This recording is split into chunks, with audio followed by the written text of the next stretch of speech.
But oh, holy mackerel, ladies and gentlemen! It's noon here on the East Coast. Probably 11 o'clock where Phil is. I'm assuming, and I know it's got to be 9 o'clock in the morning where Mario is. And for Kimberly and I, it's still noon, I do believe. I And think this it is is. news. Yeah. This is news that you can use. Damn it, from YAA. I don't know if you can tell that this is the end of the week, and I don't want to say it's like a celebration because, well, my son's supposed to be coming home in the not too distant future. But we thought the four of us would get together. We actually wanted to have the five of us, but Justice couldn't make it today. We thought so the four of us could get together and, well, just have some fun and address some topics. So joining me today is the F&I goddess herself, Miss Kimberly Klein. Hello. Phil, all the way from Michigan. Is it the same time zone there or the different time zone? It's noon. Okay, so It's noon. so I'm in the same as you. Okay, so 3 out of the 4 of us are in the same time zone, and then we have Mario, aka Space. And Space. before we start the show, and Mario's out in Southern California, I want to ask Mario a question. And he has no idea I'm about to ask this question. Yeah, he doesn't. But his anxiety's like. But why on the community forum do you go by the name of Space? I don't know. That's how I started. That's how I never thought about it so much. I mean, it's a version of one that I've used for like 20 years online. So yeah, I use something special for YA. I told him he needs to go by the leasing ninja because I like he that. is he's our leasing guru. I mean, I had no idea if maybe it was, you had this desire to, go into space at some time, and if that's how you picked it, then I thought, I should change my name to Wilt Chamberlain because I had a desire to be tall. It didn't happen, but that can be a topic for another day. I thought today, and I'm going to share my screen, and I'll probably overshare my screen today because my son taught me this trick, and I just can't live without it anymore. Good. Yeah, well, I probably could, but so I wanted to share my screen and show what the current gas prices are on a national average, and they have ticked down just a tad. So on a national basis, the national average for regular gasoline is $5 a gallon, and I can tell you, driving around this morning here in southern New Jersey, it was only $4.95. So I'm feeling like I need to go fill up. Yeah. Now, Mario, where you are, it says in California, the average price for regular is $6.42. Would that be about right? I have my ticket here and it says $6.59. Oh my God. That was yesterday, for normal. Mario, you went to the wrong. I was going to say, go across the street. I didn't want to do the half an hour waiting at Costco to save, $5. Yeah, and how much gas do you waste while you're idling? Yeah, get gas? And the stress and stuff. Yeah. And Phil, I don't know if you can see this, but in Michigan it says the average is $5.19 a gallon. It is. Okay. And I filled up yesterday, but I had 50 cents in Kroger credit. Oh, so wow. I actually paid like fancy. Yeah. Oh my That's why you got to use that. I know. I bet you felt like you won the lottery when you were filling did. up. Jeez. Yeah. You'd be foolish not to use it. And Kimberly in West Virginia, it says it's under $5 at $4.92 a gallon. And that's spot on. Yeah. Yeah. And here in New Jersey, it says it's a little over $5, but I'm telling you, in South Jersey, where apparently nobody lives, compared to North Jersey, it was only $4.95 this morning. And obviously, gas. There's got to be where the hell was the StreamYard? Oh, there it is. Gas is a huge driver of inflation at the moment and impacts how people look at cars, at least, it should, as to whether or not they want to look at, I don't know, something that is more fuel efficient as opposed to something that isn't. Mm-hmm. And I don't know if Phil and Mario on the community forum, if you have seen more people looking at more fuel efficient vehicles or asking for help on more fuel efficient vehicles, or is it still the majority of people looking at the larger pickup trucks and SUVs and things of that nature? Hybrid for sure. I think that's a large. Still, EVs are playing a, we're seeing people look at those, but the hybrids are more readily available.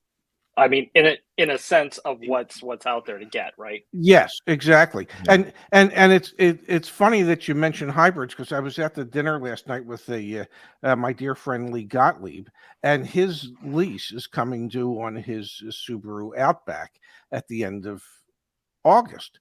And I said to him, what are you thinking of doing? He says, I don't know. He said, but I'm thinking I really would like to get a hybrid. Which, you know me, I'm not real fond of electric vehicles at this point. And if I were to do something other than just a straight ICE vehicle, I would consider a hybrid. Mario, do you have any experience with hybrids? No, I actually own a Polestar, so I go the EV route, but just because I got a pretty good deal on it, not because I love it or anything. But I agree with Phil. When we see people, it's they just go automatically. They just go for EVs or just go automatically for plug-in hybrids. And I think a lot of work needs to be done where the actual sweet spot is, because sometimes it's so expensive and it's going to be the wait time so longer that I'm telling people, like, you should get like a nice vehicle. You're still going to take 5-8 years to break even, unless you're in California, right? It's different, but in most places, it's a very long term purchase if you really want to recoup that investment initially. So that's a little bit of work that we're due to, educating people a little bit on the cost side and doing the math, because sometimes it's not there. The solution it's not there if it's $10,000 or $8,000 over traditional ICE. Well, go ahead, Kimberly. I was just going to say I have a question for Phil and Mario, and that is, do you think that there are people that are jumping too fast into EVs? I know, Ray, you know how I feel. I know how you feel about EVs. Mm-hmm. So I wonder if people are jumping on the bandwagon, so to speak. And I think they are. And getting in on the EVs, so that in the future, what kind of trade-ins are we going to see where people are just not happy with an EV? They got into it too quickly. Yeah, that's a big, I think that's got to be something that's coming ahead.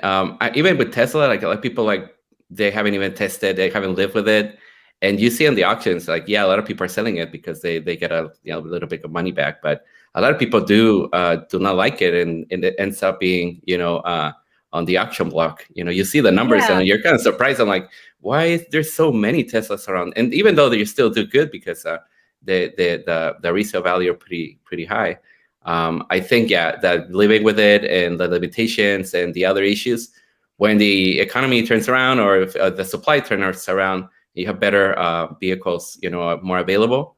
You might see a different landscape. For people, because now you don't have options, right? So if you're gonna wait, you might take that extra step of getting something. I feel like gas prices are kind of putting people in a panic almost to say, I've got to get a hybrid now. I've got to get an EV. Mm-hmm. I mean, if this is what the future is, they're just rushing into it. Yeah, right. I think that happens in a lot of cases, in a lot of different things. I mean, people just collectively, we tend to panic when the best thing is to remain calm. And look for the exit sign and remain calm. Yes, because I spent 43 years in the business, so I've been through so many cycles of high gas prices, low gas prices, high gas prices, low gas prices, people trading in their giant ass pickup truck, taking a beating so that they could get into a small car because it was going to save them so much money on gasoline. absolutely hating the small car because they were so used to their pickup truck. Yep. So Yep. as soon as gas prices came down, they took another beating to get out of that small car so they could get back into a gas guzzler. And had they just remained calm, they could have gotten through it and probably saved themselves $10,000 or $15,000. It's Yes. kind of like the stock market. Yes, It goes up, it goes is. down, but stay in it, because in Yes. the long run, you're still going to be ahead. Yeah, you can't treat cars like you're a day trader. Right. And- Yeah. Yeah. And just because gas prices have gone up doesn't mean that you should necessarily get out of your less fuel efficient vehicle, but a lot of people will because they panic. And yes, we all know, we read the headlines every day, we see the news every day, that EVs are the future, that all the manufacturers have committed hundreds of billions, $500 billion worth of money over the next 10 years or so into creating more and more electric vehicles on a worldwide basis. And there was an interesting article this morning, and because I've learned how to abuse sharing a screen, I will share the screen again. There was this interesting article in Automotive News: EVs not affordable to many Americans, says Michigan Representative Dingell. EVs are the vehicle of the future, Dingell said, but it's going to take partnerships between the public and private sectors, including policies to address affordability. Now, I said this to the group before we got on the air. It didn't take a congressperson to tell us this. It just didn't. The average price of an EV sold in this country recently, I think for the month of May, was over $60,000, a little over $60,000. The average price of a new car, non-EV, was $47,000. You know, there's $13,000 there, and if the EV you bought even qualified for a tax credit, well, that tax credit's only $7,500 in most cases. But you and have to have the tax burden for it too, right? Yes. I mean, in order for that to even, I feel like a lot of people feel like when they buy it, first quarter of the following year, they're just going to get a check back for $7,500. Right. It doesn't. My understanding is it doesn't quite work like that. It doesn't work like It that. does not. No, It doesn't. it does not work that way. You and mean I tell you, yeah. Mario, we had a really great discussion with Mario one day, didn't we, Phil, about the ins and the outs of the tax credit. You might not even get the full $7,500, depending on, I don't know. Correct me if I'm wrong here, Mario. But could you speak to that? Like, they work in different ways, right? Yeah, I think if you have other credits that you take, you know, like the child tax credit, for example, it completely changes the math, you know, and you might be expecting that 7,500, but since it doesn't have priority, then you kind of like, no, it's only around 3,000, right? And then even if you have the liabilities, right? So it just could be like a, you know, awakening for some people that were expecting something, and at the end they don't, and they have the liability still because they weren't able to get that money back and pour it back into that loan. Because people think, I'm gonna put like $7,500 in a year back into my payment so I can bring him down a couple $100 bucks, and that doesn't happen. No, that doesn't happen, and you keep those high payments. Right. My advice would be to let your accountant know ahead of time. If you have an accountant, let them know ahead of time. Hey, $7,500, I'm going to get an EV, and then find out what that does for you. But you know, if that's a tax credit, okay, you can only get that credit up to what you are scheduled, or the amount that you have paid in federal taxes. If you paid, for instance, only $5,000 in federal taxes, well, guess what? Then the max you can get as a tax credit would be $5,000. It's not going to be the $7,500. And from my understanding is, and I'm not an accountant, and I didn't stay at a Holiday Inn Express last night. But my understanding is that you can't carry it forward, so you have to utilize it all in 1 year. Is that? Yeah. Does anybody know if Yeah. that's? Yeah. And like anything, right? Like the high wage earners, people who make a lot of money are the ones who benefit from this stuff. Yes. Those people, normal, guys who have a normal job or have a normal, family and liabilities, they probably will not get that. So it's tailored. Everything's tailored for like everything for people who make more money. Yes, Yep. So I know that the manufacturers used the tax credit as a way to make it seem more affordable to people, but people really do need to take a closer look as to how much of, whether it's the federal tax credit or the state tax credits that are available, how much of that you will actually qualify for. Yeah. Because if you think you're qualifying for the whole 7,500 and you qualify for half of that, right. There's half of you that's going to probably be a little bit disappointed. Yeah. Well, I would like to bring up one thing about here in Michigan. If you have an ICE vehicle, yes, when you go to buy your gas, our infrastructure for roads is taxed through our gas, right? So now we've got people buying EVs, and they're not going to the pumps to pay for that tax. So now in Congress here, they are now trying to get to impose a tax on anyone that owns an EV to offset that. Ah. Well, somebody's got to offset that loss of income for the state. True. So and if tax dollars from the sale of gas are going to building roads and infrastructure for driving, and EVs are 2 to 3 times heavier than most cars, so that they can actually cause more damage to the roadways than most vehicles. Well, how are they going to be paying their fair share? Because somebody's going to. I mean, are we going to charge them by the pound? If they're not buying gas? I'm trying to think of how the state of Michigan is actually going to enforce this. I'm waiting to see how this is all going to play out. Well, if there's budget shortfalls for the state of Michigan based on lost revenue from tax dollars because there's less gas being sold, typically they would look at tax increases for everybody, when in reality it should probably be, well, how are we going to tax the EV owners so that they can be paying their fair share of these taxes for the roadways that they're driving on? I was thinking maybe they might make it up in the registration fees. That could be a way to do it. Potentially. Yeah. Well, that's funny because Neil Lowey just put registration fee will include road tax on EVs. Oh, really? In the chat.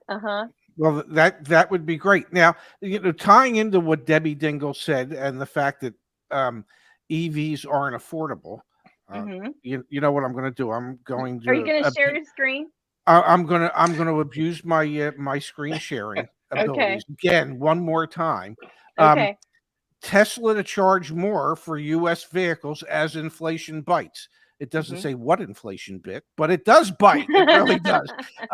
The EV maker increased its Model Y long-range price to $65,990 from $62,990.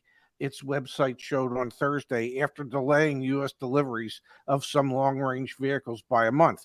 And the article goes on to state that, the cost of all the materials that are needed for the lithium batteries and everything else just keeps skyrocketing. The lithium and the magnesium, all the things that they need, so that Tesla has been forced to raise prices dramatically. What was it? The Model 3, when it first came out, was sub $40,000, and today it starts at right around $50,000. Rivian has which is really interesting to me. Rivian Automotive has also raised prices by more than $10,000 for new orders of its Wow. base model.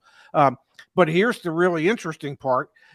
Most of the Rivian customers are buying the more expensive models, which indicates to me that it's only the rich people that can buy these things.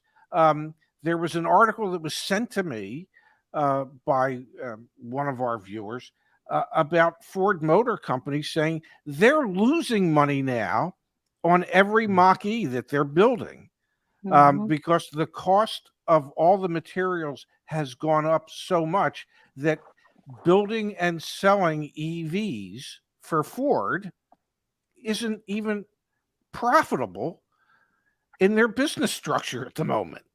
Right. Well, they also have a recall issue that they have to incorporate too. Yeah, well, but you know, they figure recalls into cars before they even Yeah, build them. yeah, you're right. You're right. Yeah, the actuarials are there going, now, historically, we need to take 5% of your profit from each one of these cars and put it in a pot to take care of the recall issues you're going to have down the road. So, Yeah, I mean, that's already factored.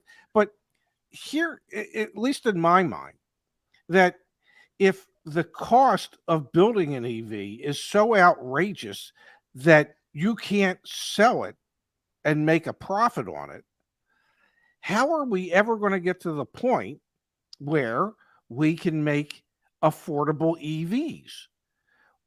Which, if the future is EVs, who the hell's going to buy them if they're not affordable? Yeah. The only way I see, right, I've been looking at new entrants into the EV world that their selling point is the price, right? You see the Oceans, you see the other ones, the Chinese. Yes. So the only way that they could make their business, grow is by selling, cheaper vehicles, right? But in the end, they need to increase the price to be profitable. That's what Tesla is doing right now. They were the leaders of the pack, and they had to control cost and to, even lose money. They were losing money for many years, right? So that was funding their growth. But now that they're the big boys, they're like a very well-established brand. Now they need to sell their cars at $69,000 to keep up with their profit projections, to keep funding the business, and that's how it's gonna work.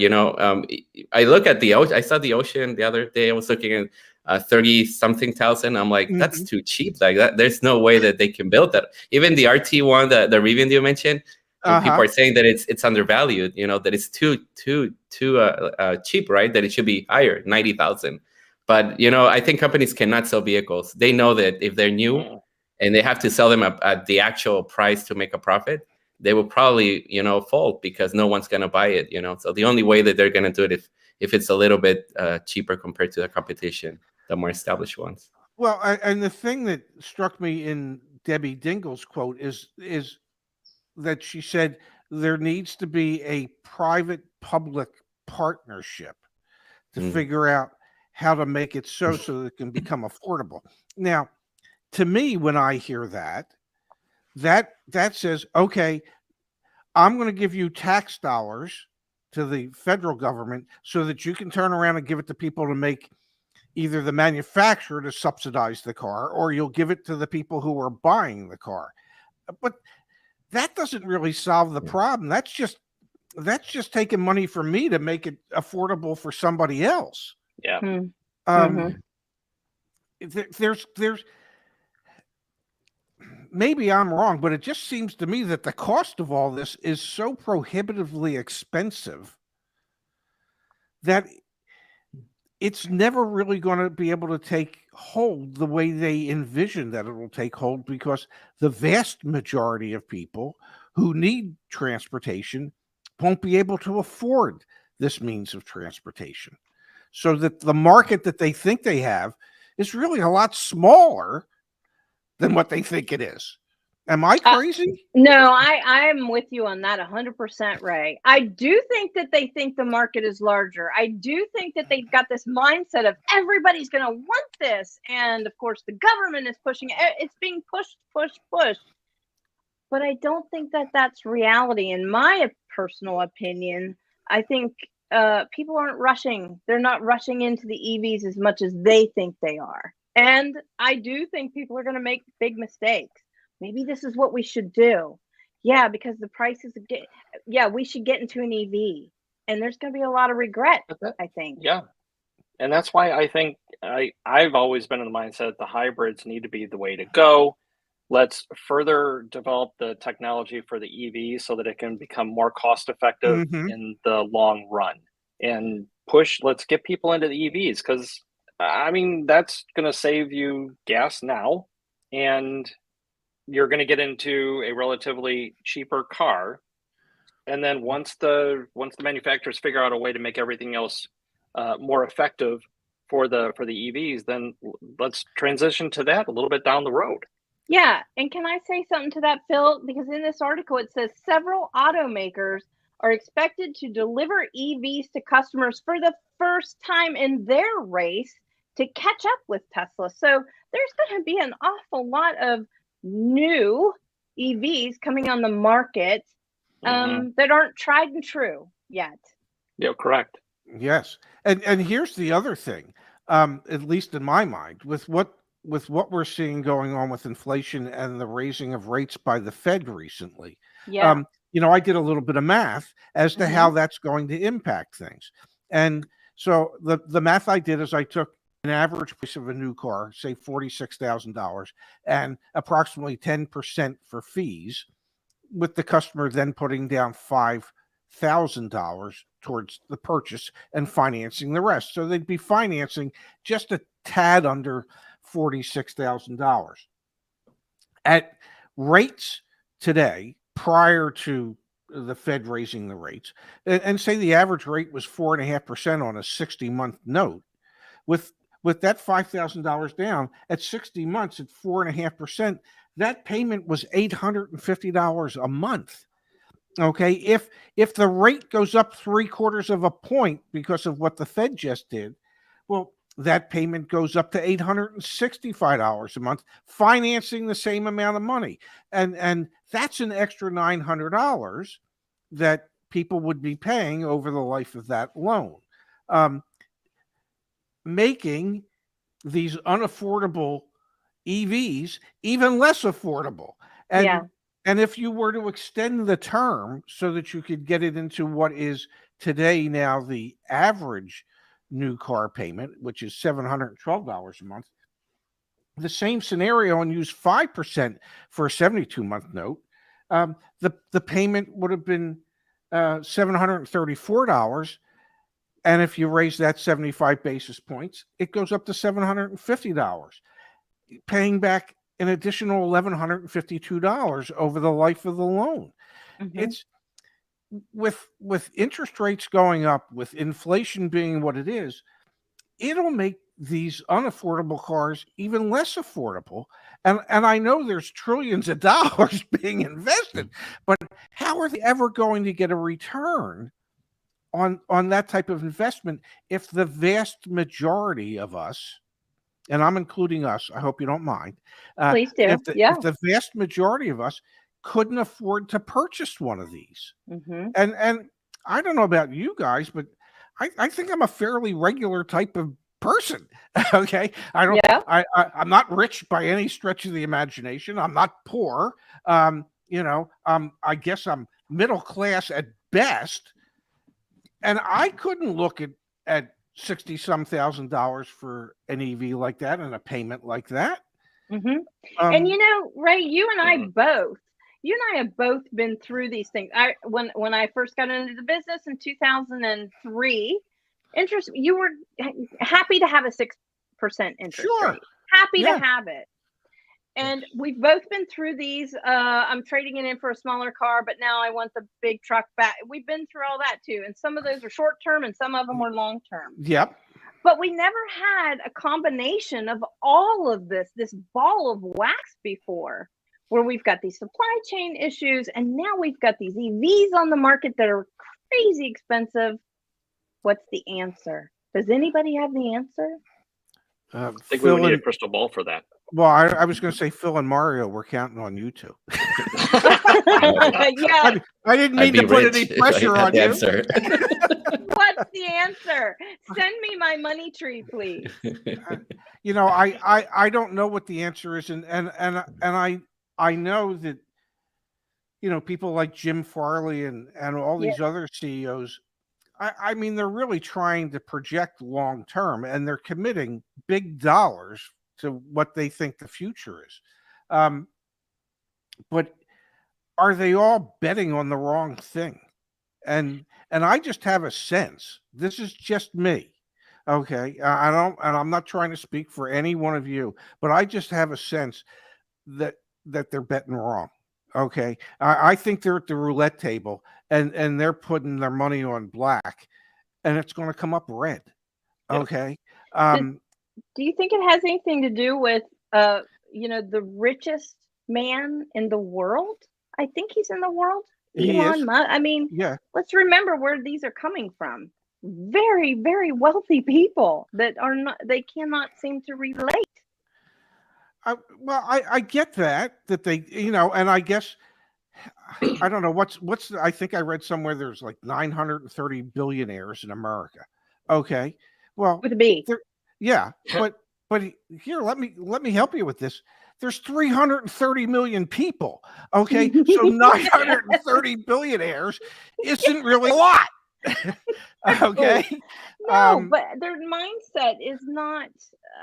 Well, I don't know. That's just my thinking. Elon is one of the richest people in the world, if not the. And Yeah. Yeah, It's a very short-sighted focus, and it's right at EV, and I think it's too soon, too focused on, and too much being pushed out. I don't know. Yeah. Change should be gradual. Yeah, I agree. Yeah, I kind of expected the EV thing to be more gradual and more in sync with the real market, but now the market's so skewed and it's so different, you know, that I think the information is getting some noise in the actual data that they're getting to make these decisions. Because if we have like affordable, smaller vehicles, right, like we used to have, like right now in the community, for example, I get really excited when someone's buying a Kia Rio because you see one of those every 3 months. Yeah. You know, it's such a, to me, it's even more rare than the other vehicles in a hybrid probably. And you kind of see like what, you know, there's a huge market that's not being served, and it just skews the information because, oh, since I cannot buy a $21,000 or an $18,000 vehicle, like, you know, a couple of years ago, or 21 or 22, now I'm going to go default by, you know, 36 or 35, you know, and because there's no alternative, right? Either you buy a overvalued pre-owned vehicle that's going to, you know, keep you underwater for the next 5 years, or you buy new at 33, 36. And then everyone says, oh, well, prices are going up. Yeah, because the market, it's feeding, you know, this noise and getting these MBAs, you know, at the OEMs. Oh, but people want more expensive cars, and then want people with more stuff and well, it's because it's what's available, because you created this. You know, the OEMs made a bad decision 2 years ago, and you created this supply chain issues, right? That's the problem. They said if we're going to have limited chips, well, then we have to maximize our profits with the limited chips. So, what are our most profitable vehicles? Pickup trucks and SUVs. Okay. What are our least profitable vehicles? Small cars and sedans. What are we not going to build? Those are not going to get built. Yeah, exactly. And that so the manufacturers ultimately exacerbated the situation because they stopped building cars that would be affordable and extremely popular today when gasoline is at the cost of what it is. Right. But they've turned a blind eye to that, which is unfortunate. And we had this conversation before we went on the air. I mean, if you really want people to buy EVs, well, then you have to figure out how to make a nice, good quality EV in the $20,000 to $30,000 price point, and really have it be in the $20,000 to $30,000 price point. And in order to do that, it's probably going to be a small vehicle. It's not going to be an SUV. It's not going to be a pickup truck. It's going to be a small sedan of some kind or a hatchback of some kind that might be able to carry 4 to 5 people somewhat comfortably. Wasn't that the Bolt? I don't know. Was it? Perhaps. But here's the key, at least in my mind, you have to create the market for that. You have to make that type of vehicle so cool. You have to make that vehicle the iPod of today, where everybody goes, I've got to have that.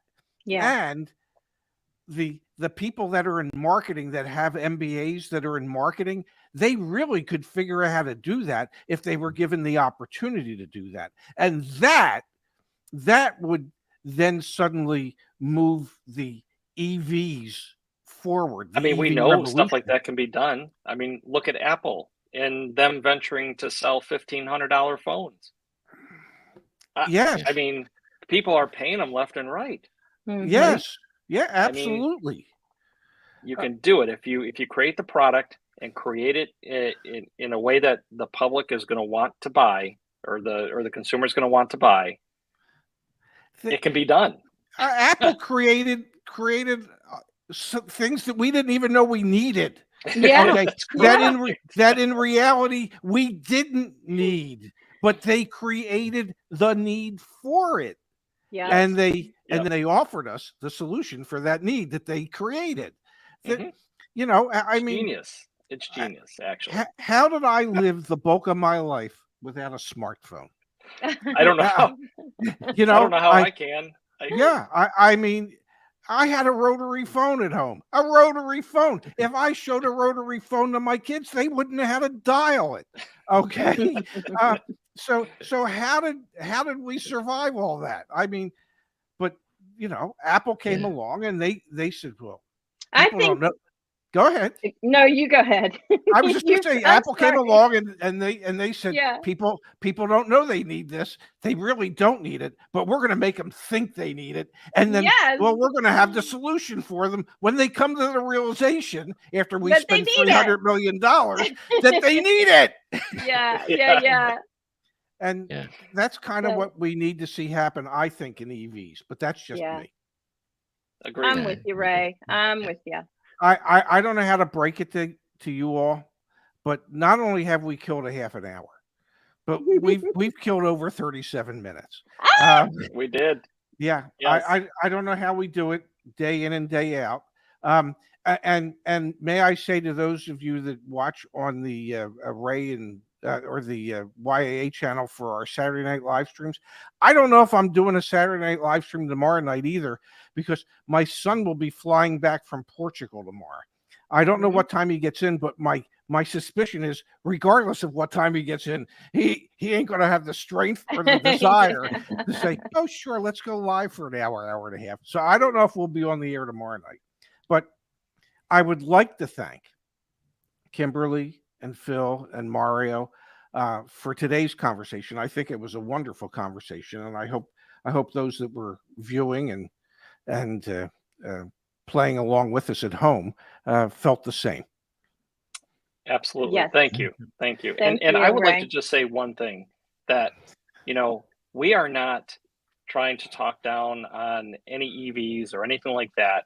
I think we just want to question about potentially how things are placed, how we should transition to that. We don't want to be negative Nancy's on the EVs. Oh, speak and we for are yourself. certainly not. No, I'm kidding. I don't want to. I want to be positive about it in some way, but just to, you know, we want to create conversation about how differently things could have been planned out to get the EVs out, because eventually that will happen.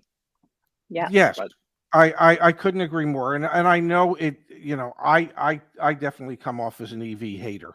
And so do I. I do too, Ray. I mean, I do. And I don't know that I am or I'm not. I just don't really think that I'll be around long enough for the future of it to where it really becomes mainstream. I hope I am, but I just don't really see that as part of my future. I really, I want to thank you all for filling in this week, for helping out this week, for continuing the traditions of what it is that we're trying to do here at YAA. And hey, in the meantime, everybody have a great weekend. Okay. Bye, everybody. I'm going to hit Bye, that everyone. end broadcast button and see